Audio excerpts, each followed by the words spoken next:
આમોદ તાલુકાના દોરા અને કોઠી ગામની સીમમાં બુલેટ ટ્રેન પ્રોજેક્ટમાંથી કોપર કેબલ તથા જીટી બ્રિજ પ્લેટોની ચોરી।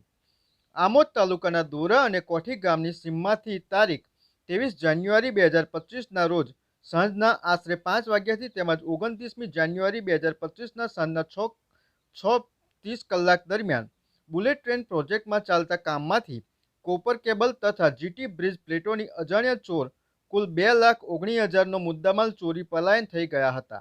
આમોદ તાલુકાના દોરા ગામ તેમજ કોઠી ગામની સીમ વચ્ચે પસાર થતા બુલેટ ટ્રેન પ્રોજેક્ટના પિલરોમાંથી કોપર કેબલ 300 મીટર આશરે કિંમત ₹90,000 તથા લોખંડની જીટી બ્રિજ પ્લેટો નંગ 43 આશરે કિંમત ₹1,29,000 મળી કુલ 2,19,000ની કોઈ અજાણ્યા ચોર ઈસમે ચોરી કરી પલાયન થઈ ગયો હતો। જે બાબતે L&T લિમિટેડના બુલેટ ટ્રેન પ્રોજેક્ટમાં છેલ્લા 3 વર્ષથી જય અંબેની સિક્યુરિટી એજન્સીમાં સિક્યુરિટી ઓફિસર તરીકે ફરજ બજાવતા ગમારામ ઉર્ફે ઘનશ્યામભાઈ ખુમાભાઈ ચૌધરી હાલ રહે ભરૂચનાએ આમોદ પોલીસ મથકે ગત રોજ ચોરી અંગેની ફરિયાદ નોંધાવી હતી।